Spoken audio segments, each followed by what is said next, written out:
क्या विवेक बिंद्रा जी का स्टार्टअप बड़ा बिजनेस एक 500 करोड़ का स्कैम है? तो क्या कोई व्यक्ति जिसके पास 2 करोड़ से ज्यादा सब्सक्राइबर्स हैं यूट्यूब में, जिसके पास खुद अकेले के 12 वर्ल्ड रिकॉर्ड्स है, जिसमें 9 Guinness book of world records है, जो इंडियन गवर्नमेंट के साथ अप्रैल से सितंबर 2020 जब लॉकडाउन चल रहा था बहुत बड़ा मुहिम चलाया था for business learning for MSME, जिसमें 1 करोड़ से ज्यादा लोगों ने हिस्सा लिया। मतलब जिसमें ओयू रूम्स के सीईओ रितेश अग्रवाल, अमूल के managing director mister R S Sodhi और दैनिक भास्कर के डायरेक्टर गिरीश अग्रवाल जैसे 10 और दिग्गज पढ़ाने आ रहे हैं और इससे एसोसिएटेड हैं। क्या वो स्टार्टअप इतना बड़ा स्कैम रन कर रहा होगा? वो हम आज जानने की कोशिश करेंगे। और क्योंकि मैं बिजनेस केस स्टडीज बनाता हूँ तो इस पूरे इंसिडेंट को as a business case study की तरह ट्रीट करूंगा और हम दोनों साइड का पहलू देखेंगे। संदीप माहेश्वरी और जो 3 यंग लड़के उन्होंने क्या बोला और क्या सही में वो सारे प्रूफ्स बैक कर रहे हैं कि बड़ा बिजनेस एक स्कैम है। तो आइए शुरू करते हैं। संदीप माहेश्वरी जी के चैनल पर 4 दिन पहले एक वीडियो आया था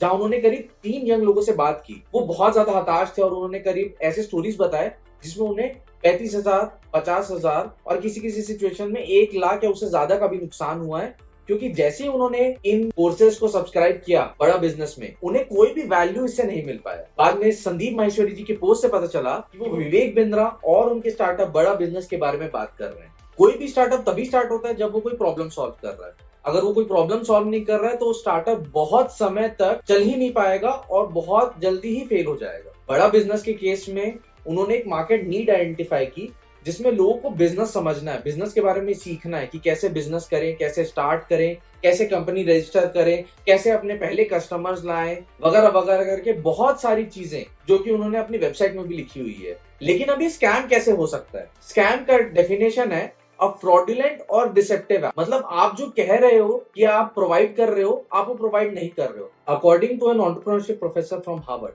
4 ऐसी इंपॉर्टेंट चीजें होती हैं जिससे या तो वो स्टार्ट सक्सेस होगा या तो फेल होगा। लेकिन वही 4 चीजें ये भी बताती हैं कि क्या एक कंपनी अपने कस्टमर्स को स्कैम कर रही है कि नहीं। आइए एक एक करके देखते हैं। पहला है scam type 1, that is customer value proposition.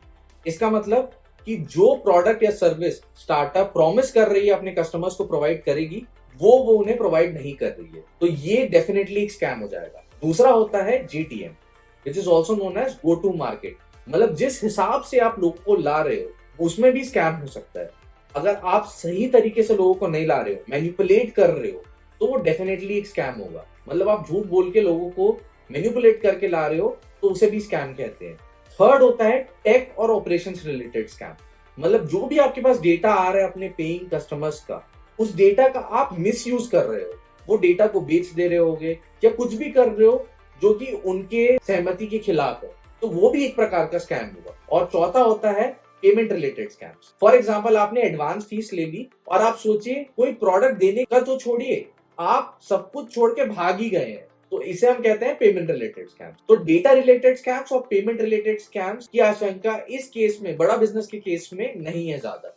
तो हम पहले 2 स्कैम्स के केसेस को स्टडी करेंगे। With respect to the first scam, that is customer value proposition, बड़ा बिजनेस के वेबसाइट में लिखा गया है कि वो बहुत सारे सर्विसेज प्रोवाइड करते हैं अपने पेइंग स्टूडेंट्स को, जैसे अपने पहले कस्टमर्स कैसे लाएं, बिजनेस के बारे में कैसे सोचें, मार्केटिंग, फाइनेंसेस, एचआर, एडमिन के बारे में कैसे सोचें, कंपनी रजिस्टर कैसे करें, इंटरनेशनल बिजनेस को कैसे सोचें, वगैरह वगैरह। और ये सारे वैल्यू अगर वो अपने पेइंग स्टूडेंट्स को नहीं दे रहे हैं, मतलब वो उसको स्कैम कर रहे हैं। तो ऐसा ही एक स्टूडेंट क्लेम करता है कि जो भी उसने फीस दी, 35,000, 50,000 वॉटेवर, उसको ये सब देने के बाद भी जो भी बड़ा बिजनेस ने प्रॉमिस किया था, वो कोई भी वैल्यू उस कोर्स से उसको नहीं मिल रही है। तो अगर ये बात सच है तो ये डेफिनेटली एक स्कैम है। लेकिन अब इसका दूसरा पहलू भी देखते हैं।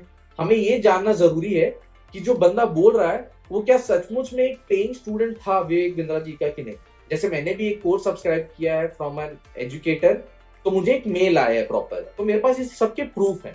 तो क्या उसके पास ऐसे कोई प्रूफ है जिसमें बता सकता है कि वो एक स्टूडेंट है और उसको कोई वैल्यू नहीं मिला है? बहुत हद तक पॉसिबल है सच बोल रहा है, लेकिन एक निष्पक्ष भाव से हम देखें तो हमें ये सब प्रूफ्स पहले समझने पड़ेंगे, देखने पड़ेंगे, तब जाके हम बोल सकते हैं कि हाँ, ये डेफिनेटली विवेक बिंद्रा जी एक स्कैम चला रहे थे। दूसरा, कि क्या ऐसे बहुत सारे लोग हैं, वो तो बोल रहे थे 300-400 ऐसे स्टूडेंट्स हैं जो ऐसा सिमिलर सिचुएशन फेस कर रहे हैं, तो ऐसे क्या बहुत सारे और स्टूडेंट्स हैं जो सिमिलर कुछ ऐसा फेस कर रहे हैं? अगर हैं तो ये डेफिनेटली एक स्कैम होगा। लेकिन उससे पहले तक बिना प्रूफ के और बिना बहुत सारे लोगों के बाहर आए बिना, इसको स्कैम नहीं बोलना चाहिए। सेकंड देखते हैं कि कैसे इसमें जीटीएम के स्कैम की पॉसिबिलिटी है।